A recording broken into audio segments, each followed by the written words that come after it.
영성이 뭘까요? 영성. 영성이라고 이야기하면 사람들은 영성이 중요하다는 얘기를 교회 다니는 사람 중에 노라고 얘기한 사람은 아마 없을 거예요. 영성은 중요하다 이렇게 얘기할 거예요. 근데 참 신기하게도 영성이 뭐예요? 하고 딱 질문을 하면은 갑자기 말을 하려고 알겠는데 뭐 또 이렇게 articulate 하기가 딱히 그렇게 쉽지가 않은 게 영성인 것 같아요. 그래서 영성인가 봐요. 그죠? 근데 저는 개인적으로 제가 믿기로는 저는 영성을 이렇게 이해하고 있습니다. 영이신 하나님이잖아요. 영이신 하나님이기 때문에 우리는 영과 영으로 하나님과 교제할 수 있는 게 열려있는 거죠.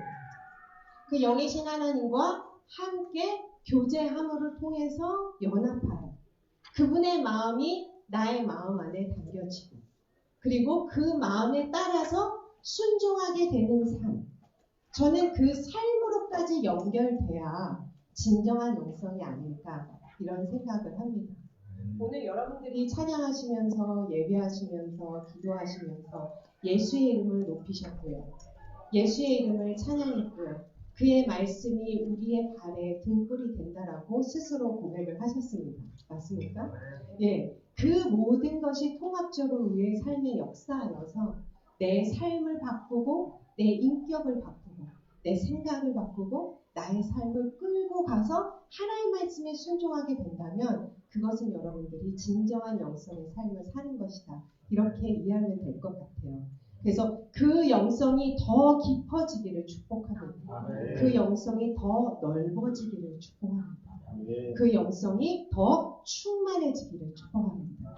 그래서 다른 사람들을 볼 때에도 누가 봐도 당신의 얼굴에서 예수 그리스도의 형상이 보이게 되기를 축복합니다. 오늘 이 말씀을 준비하면서 여러분들이 열심히 운동을 하시는 시간에 저는 잠시 쉬면서 기도를 하는데 이 말씀이 생각이 났습니다.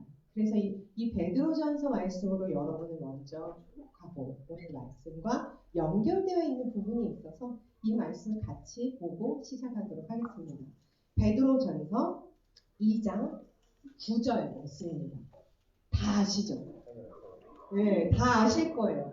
너무 유명한 말씀이죠. 베드로전서 2장 9절 말씀을 우리 아까 막 응원도 하셨나요? 게임할 때 하셨나요? 그런 거 하셨나요? 응원? 예, 응원하는 소리만큼 배에 힘을 주시고 큰 소리로 2장 9절을 함께 선포하며 읽도록 하겠습니다. 시작!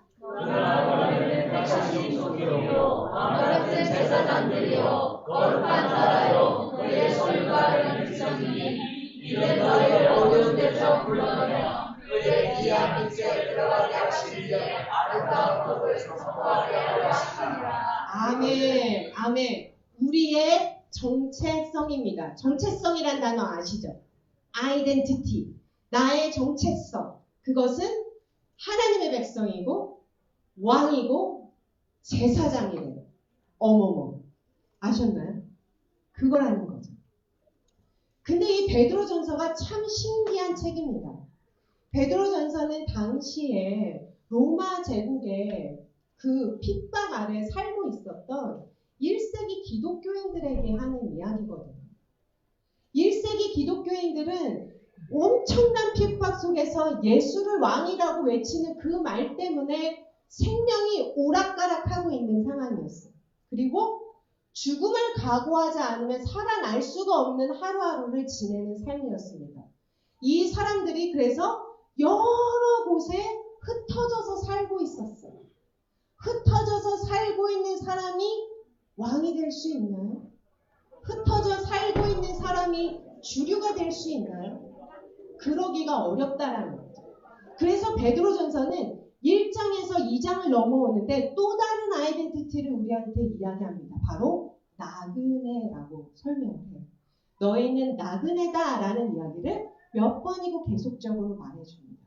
근데 나그네는 마이너리티예요. 그죠? 주류가 아니에요. 주류가 아닌 마이너리티인데 겉은 그래요. 겉은 마이너리티로 살아요. 주류가 아닌 삶을 살아요. 근데 진짜는 뭐래요? 왕이고 제사장이라고. 이게 기독교가 담고 있는 역설, 패러독스입니다. 기독교는 이러한 역설을 아주 많이 담고 있습니다. 가장 크게 뭐죠? 십자가. 십자가 틀은 가장 수치스러운 틀이었습니다. 거기에는 그 악한 범죄자만 달려있는 거였어요. 그렇게 죽었단 말이죠. 그 가장 수치스러운 곳에 우리 예수님이 달리셨단 말이죠. 그런데 그 달리신 죽음이 생명이라는 거예요. 그 수치가 영광이라는 거예요. 그 죽음이 부활이라는 거예요. 이 패러독스를 이해하지 못하시면 그러면 기독교의 진리를 이해하기가 굉장히 어렵습니다. 제 얘기가 이해가 되시기를 축복합니다. 나그네이지만 주류입니다. 하나님 나라의 백성입니다. 그죠? 나의 진정한 아이덴티티는 지금의 삶에서 맞닿아 있는 부분이 있지만 궁극적으로는 하나님께서 결정해 주신 그 이야기가 나의 정체성입니다. 그렇죠? 그렇기 때문에 나그네같이 살아도 비주류인 것 같아도 그래도 우리는 왕이고 제사장입니다. 그래서 계속해서 베드로는 이렇게 이야기를 해요. 12절입니다. 2장 12절에 그래서 너네가 이런 아이덴티티를 가지고 있는데 한번 읽어볼까요? 12절 시작. 너희가 이방인들에서 너희를 악행한다고 비방하는 사람들은 너희 선한 일을 보고 보시는 날에 하나님의 영광을 돌리게 하려 합니다. 아멘. 여기에 중요한 이야기가 나옵니다.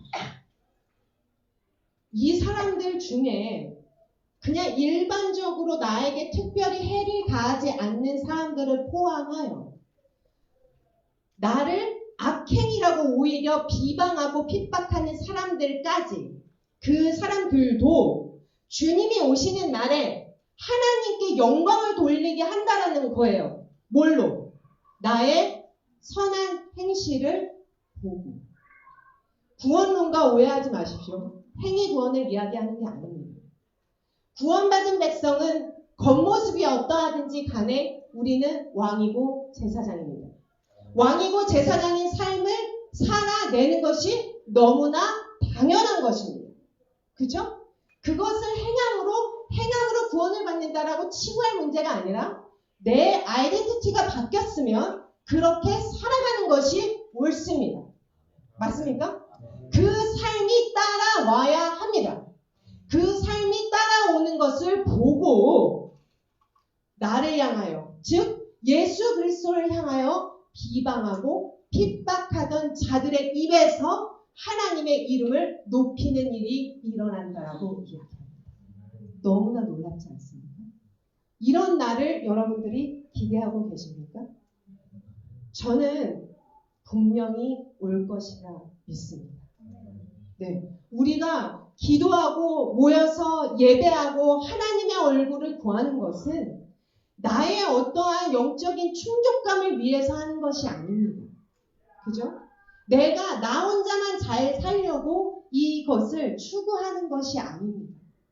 우리가 진짜 그 얼굴을 갈망하는 것은 이 삶의 아이덴티티대로 살 수 있는 힘을 얻어서 그래서 하나님의 얼굴이 더 반짝반짝 빛나게 해드리기 위해서라는 거죠. 내가 드러나는 것이 아니라 주님이 드러나시도록 하기 위하여. 맞습니까? 그 삶을 위해 우리가 지금 여기에서 예배하는 겁니다. 여기에서 주님을 구하는 겁니다. 오늘 여러분들의 안에 있는 그 갈망이 이 하나님의 거룩한 소망으로 바뀌어지시기를 축복합니다. 그래서 여러분들의 일생에 가는 길마다 이 하나님의 얼굴이 가장 빛나게 빛이 나기를 축복합니다. 그런 일이 반드시 있을 거라는 거죠. 오늘 이야기가 이 말씀과 비슷한 맥락을 가지고 있습니다. 제가 여러분들과 나누고 싶은 말씀은 누가복음 16장에 있는 나사로 이야기거든요. 부자와 나사로. 너무 잘 알죠. 부자와 나사로 이야기는 누가복음에만 있습니다. 그러니까 중요하겠어요? 안 중요해요? 중요하죠. 아주 중요한 얘기예요. 이 이야기를 시작하기 전에 제가 제목을 사랑의 문화라고 줬습니다. 하나님 나라의 사랑의 문화. 여러분들 K-컬처, 요즘에 뭐 K 어쩌고 그 얘기 유럽도 하시나요? 네, 오징어 게임 다 보셨죠? 안 보셨나요? 네, 오징어 게임, 뭐 BTS 난리 납니다. 미국 진짜 난리도 아닙니다. 등판에 다 초록색 옷 입고 뭐 몇 번 붙이고 다니는 애들 가위바위보부터 시작해서 뭐더라 뭐 하여튼 한국에서 하는 뭐 우리 어렸을 때 했던 그런 게임들을 진짜 그 길거리에서 꼬맹이들이 막 하고 있더라고요. 얼굴은 하얀데 초록색 옷. 이게 어마어마한 파급 효과가 있었습니다. 저는 이런 세상의 문화가 좋고 나쁘다는 이야기를 여러분들에게 드리려고 하는 것은 아닙니다. 문화라는 것은 형성되어 간다라는 거죠. 예전에는 미국에서 코리안 하면은 아주 마이너 중에서 마이너였어요. 별로 티가 나지 않는 마이너. 예. 그래서 코리안 그러면 매번 묻는 말이 너 노스에서 왔어, 사우스에서 그 얘기를 매번 물어요. 여기도 그래요? 네. 그런 생각을 하신다는 거죠. 그런 정도로 한국이라는 위상이 굉장히 알려지지 않았었어요. 한국에서 어떤 문화가 돌든지 말든지 별로 관심이 없었습니다. 그런데 지금은 다르다는 거죠. 무엇이 키가 됐는지는 잘 모르겠어요. 그런데 이게 한 번에 된 것은 전 아닌 것 같아요. 조금씩 뭔가를 노력하는 누군가가 있었어요. 예, 그 누군가가 음악계에서, 예술계에서, 영화계에서 누군가가 있었어요. 그래서 요즘에는 영화계에서, 헐리우드에서 반드시 한국 사람을 고용한다고 합니다. 그래야 마케팅도 성공하고 기술력도 좋고 영화가 흥행한다라고 믿기 때문인 거죠. 근데 옛날만 해도 이게 불과 10년 전만 해도 한국 사람이 자리를 잡는 것은 영화계에서 택도 없는 일이었어요. 미국에서. 근데 노력하는 누군가가 조금씩 애썼던 그 사람들의 노력이 쌓이고 어쩌면 그 사람은 지금 이 빛을 못 보고 있을지도 몰라요. 그런데 어느 순간 때가 되니까 이게 블룸을 하는 거죠. 저는 예수의 문화도 동일하다고 생각합니다. 우리가 너무 소극적으로 웅크리고 있는 것은 아닌지 한번 생각해 보셔야 된다는 거죠. 적극적으로 세상 밖으로 발을 내딛지 않고 있기 때문에 그렇기 때문에 세상의 문화가 너무 강해. 세상의 문화가 너 탕류처럼 밀려오고 있어. 우리는 그거를 리지스트 하기가 너무 힘들어. 맨날 버티는 데만 신경을 쓰는 것은 아닌가. 그죠? 근데 BTS도 했는데 우리는 왜 못해요? 여기 계시는 분들 이 목사님 발에 바퀴 달리시고 왜 못합니까? 우리도 할 수 있다라는 거잖아. 근데 뭐예요? 노력해야 돼. 이 문화를 형성해 가야 돼. 포메이션 해가야 된다는 과정이 필요합니다. 누군가의 헌신이 필요합니다. 다른 사람이 볼 때 가치 없다라고 여기는 그 일에 투자가 되어야 합니다. 그래야 쌓여서 먼지처럼 쌓인 그 일이 언젠가 블룸하게 되는 거죠. 예수의 문화를 캐리해 가시기를 축복합니다. 그 예수의 문화를 어떻게 형성할 것인가 그 이야기 중에 저는 아주 하나의 이그잠플만 들 것입니다. 구체적으로 삶에서 어떻게 이 문화를 만들 것인가. 그러나 이것은 하나에 불과해요. 이게 전부는 아니에요. 그렇지만 중요하기는 합니다. 왜냐하면 분명히 가난한 자, 고아와 과부를 인터넷에서 다국어 성경을 딱 치시고 거기에 검색창에 가난한 자, 고아, 과부 치면은 수도 없이 많이 나옵니다. 구약에서부터 신약까지 어마어마하게 많은 글을 찾으실 수가 있어요. 왜 그래요? 그만큼 하나님의 마음이 있기 때문입니다. 구약에서부터 신약까지 하나님의 마음은 가난한 자, 고아와 과부, 소외되고 어려워하는 자들, 배제된 자, 그 사람들에게 주님의 눈이 가 있기 때문입니다. 그것은 영적으로도 가난한 자를 의미합니다. 맞습니다. 그렇지만 첫날 말씀드렸듯이 중의적인 표현이 들어져 있습니다. 현실에서도 동일합니다. 여러분들 비행기 타셔보셨죠? 세상의 논리는 그래요. 힘의 논리라고 이야기하죠. 힘 있는 자가 이기는 자는 사실은 그게 아닌데 우리는 힘 있는 자가 이긴다고 세상은 이야기해요. 그래서 비행기 딱 타보면 알잖아요. 누구부터 커래요? Priority. 그죠? Business class, First class. 그거 부른단 말이에요. 뭐예요? 돈 많은 낸 자. 돈 많이 낸 사람. 뭔가 세상적으로 유력하다라고 하는 거의 상징은 언젠가부터는 돈이 그 상징이 되어버린 것 같습니다. 그래서 자꾸 사람들은 어떻게 해요? 위로 올라가고 싶어 해요. 위로 올라가지 말라는 얘기가 아니에요. 올라가십시오. 누굴 위해? 주를 위해 올라가십시오. 그렇지만 그렇게 올라가다 보면 놓치는 것이 있습니다. 뭐요? 어려워하는 자. 그 사람들을 생각할 때 많은 사람들은 이렇게 오해하기도 합니다. 저렇게 사니까 가난하지. 저러니까 가난을 못 받지. 맞습니다. 그런 부분도 있어요. 삶의 모습에서 가난할 수밖에 없는 삶을 선택하기도 하는 것 같아요. 그 사람들이. 그런데 여러분, 그것만은 아닙니다. 왜요? 세상의 정책이라는 것은 언제나 주류를 이롭게 합니다. 맞습니까? 주류에게 유익한 것을 선택하게 하는 것이 민주주의입니다. 다수결의 원리가 그런 의미를 담고 있잖아요. 많은 부분 복지가 좋아졌다고 하더라도 시스템적으로 이 배제되어 있는 사람들의 어려움은 시스템적으로 어려울 수밖에 없는 처지로 떨어져 있는 때가 굉장히 많다는 거죠. 그래서 하나님의 마음은 언제나 이 배제되어 있는 사람들에게 눈이 가 있을 수밖에 없어요. 왜요? 세상은 이들을 케어하지 않아요. 이 케어할 수 있는 사람은 누구예요? 이 마음을 아는 사람인 거죠. 그게 바로 우리들입니다. 사랑을 해보셨죠? 결혼하신 분들. 결혼해서 쭉 사시다 보면 눈만 딱 마주쳐도 아시죠? 이신전신. 맞죠? 그냥 딱 보면 아는 그런 게 있어요. 있단 말이에요. 네, 청년들도 있으실 거예요, 나중에.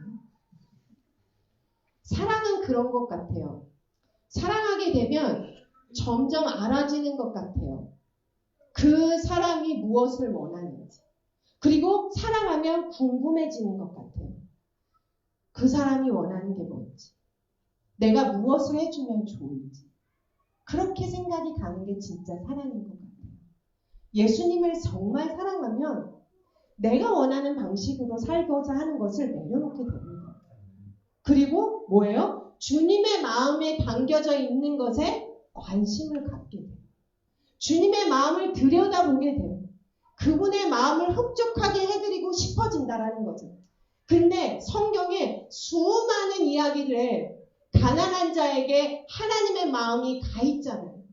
그러면 주님을 사랑하면 할수록 하나님 아버지의 마음을 알면 알수록 우리의 마음도 어떻게 되겠어요? 가난한 자를 향해서 긍휼한 마음이 생길 수밖에 없다는 거죠.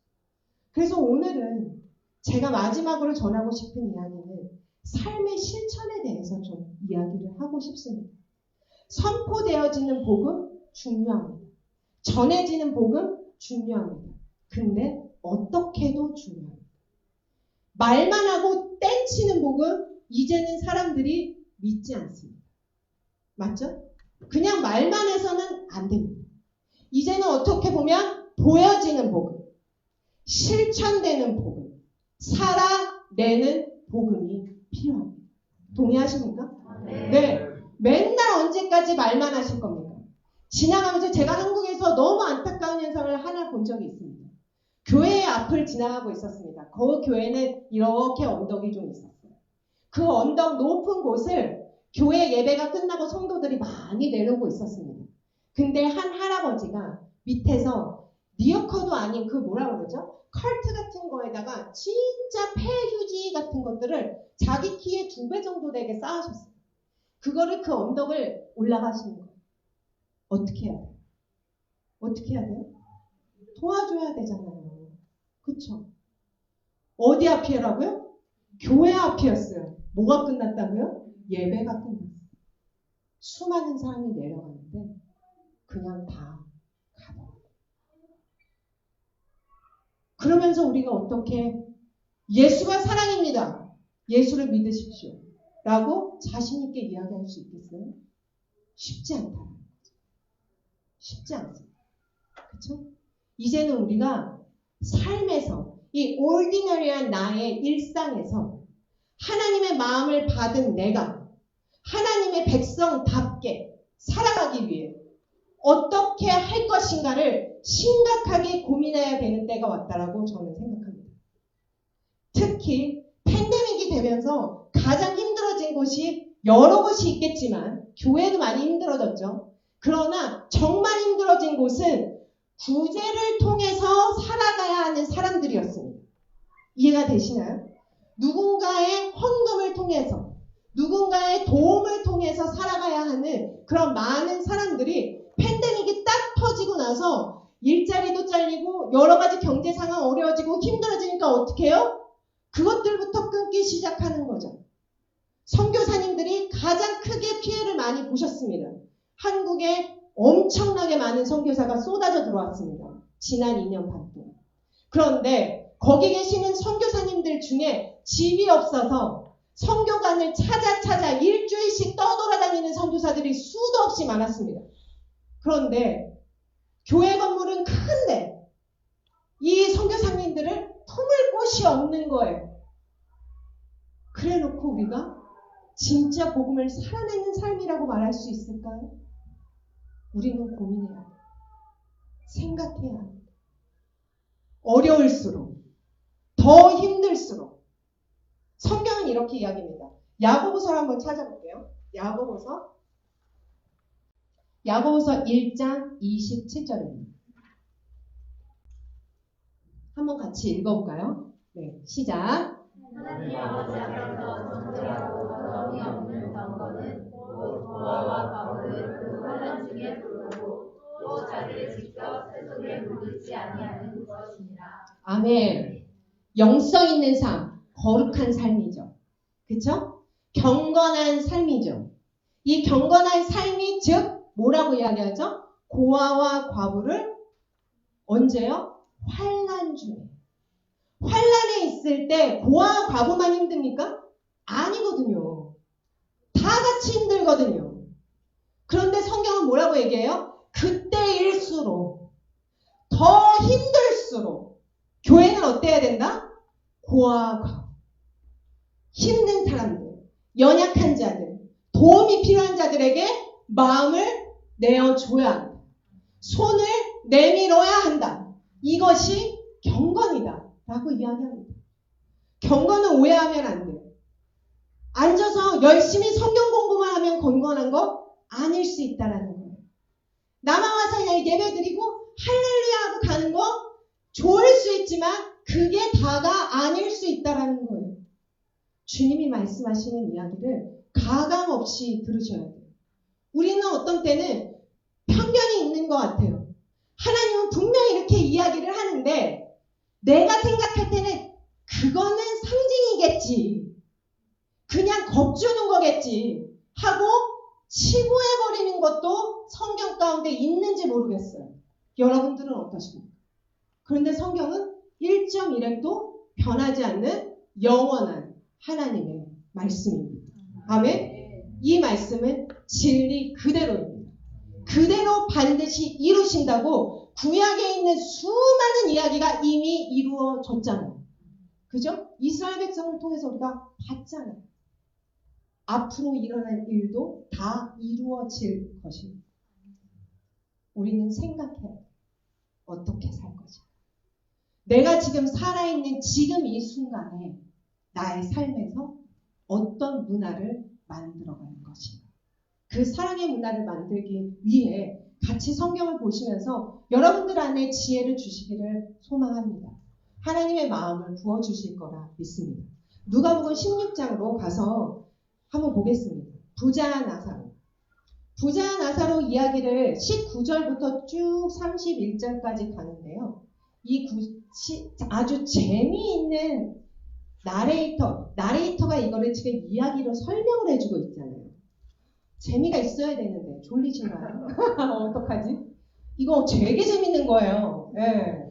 잠깐만 깨어 있어 봐요. 네, 실망하지 않을 거예요. 나레이터가 아주 재밌는 구조를 사용합니다.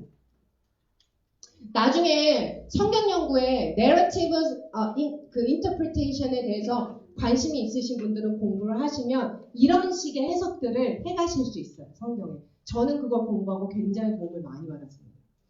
이 구조를 쭉 이야기의 구조를 보면 언제나 작가는 의도가 있죠. 본인들이 글을 카톡을 쓰셔도 의도가 있으시죠. 저쪽이 뭔가를 해줬으면 좋겠다. 네, 의도가 있어서 디렉트리 말하기도 하고 빙빙 돌려 말하기도 하고 어쨌든 본론은 뭐예요? 이거를 해라. 뭐 이거잖아요. 그런 것처럼 나레이터는 언제나 자기의 의도가 있습니다. 말하고 싶어하는 의도. 그 의도를 이 구조 안에서 우리가 찾아볼 수가 있다는 거죠. 여기에는 두 등장인물이 등장을 하죠. 한 부자와 뭐예요? 거지 나사로. 벌써 이름에서부터 재밌는 포지션을 볼 수가 있어요. 부자. 부자는 이름이 정말 없어서 부자일까요? 이름이 있었겠죠. 그쵸? 그리고 어쩌면 세상은 부자를 기억할까요? 거지를 기억할까요? 어려운 질문인가요? 부자를 기억하죠. 여러분들 세계의 뭐 부자 1등부터 뭐 50등 이런 거 가끔 뉴스에 나오잖아요. 그죠? 이름 대충 다 기억하시죠? 뭐 빌 게이츠부터 시작해서 요즘에는 일론 머스크도 나오고 다 기억해요. 우리는 세상은 부자를 기억해요. 근데 성경은 누굴 기억해요? 아멘. 이거예요. 현세에서 기억하는 것과 하나님 나라의 기억은 완전히 opposite side. 여러분들은 누구한테 기억되고 싶으세요? 거지로 살라는 이야기가 아니에요. 그 뜻이 아니에요. 이해하시죠? 오해하지 말고 들으세요. 그래서 나레이터는 의도적으로 이렇게 사용을 합니다. 한 부자 그리고 거지 나사로. 이 두 사람이요.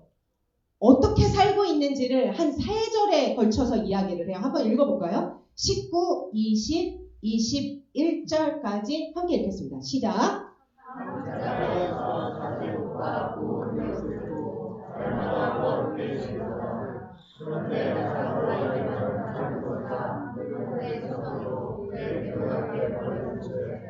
그 부자의 상에서 떨어지는 것으로 배불리려 하되 심지어 데리러 와서 그 헌대를 할 거라. 네, 지금 이 한 부자는 그야말로 룰루랄라 사셨어요. 그죠? 고운 배옷을 입고 자색 옷을 입고 호화롭게 거의 뭐라 써요? 날마다 그냥 파티 하시면서 사시는 분이었어요. 그런데 거기에 경계가 뭡니까? 대문 하나예요. 대문 아시죠? 대문. 네. 대문 하나를 두고 누가 있어요? 거지 나사로가 있어요. 받겠어요? 못 받겠어요? 못 볼 수는 없는 거예요. 아무리 집이 커도. 못 볼 수는 없잖아요.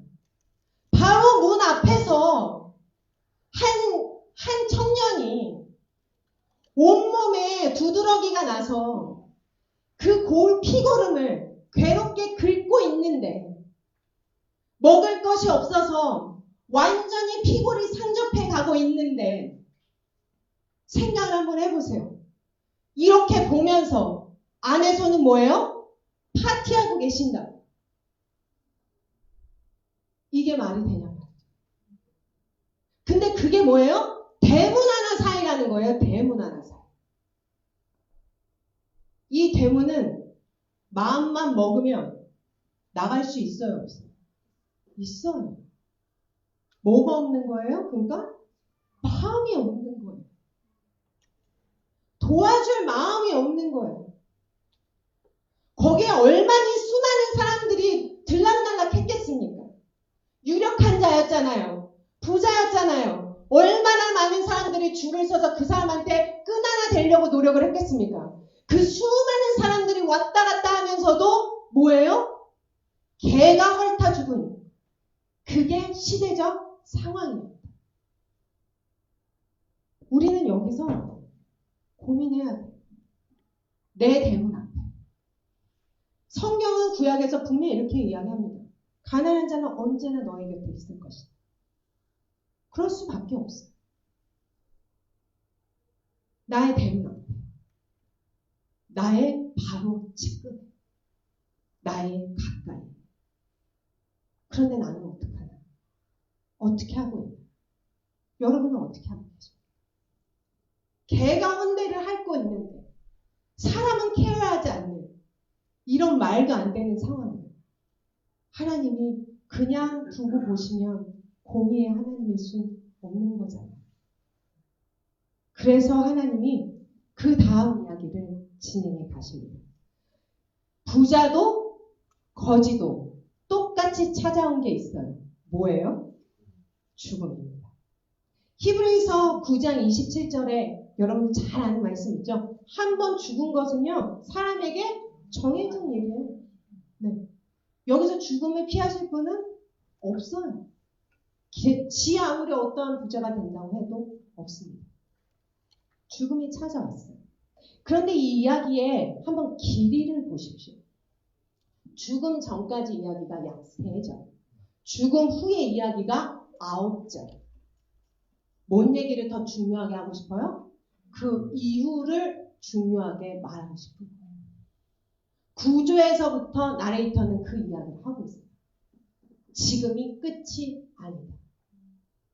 죽음 후에 뭐가 있다.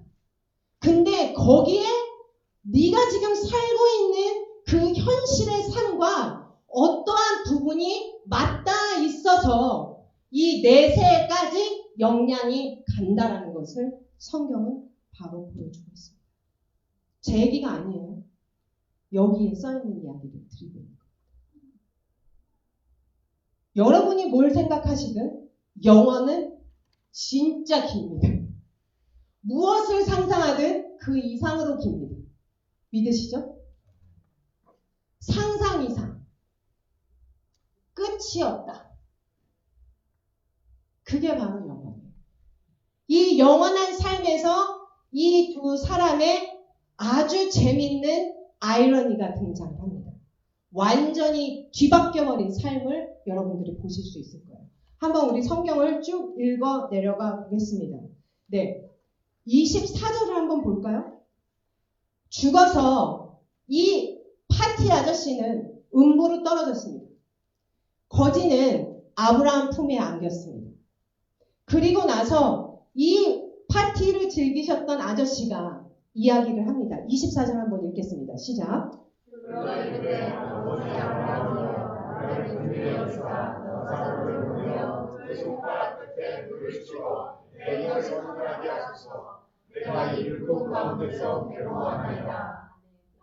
이거예요. 자, 이 사람 부자죠. 근데 누구한테 구걸을 하고 있어요?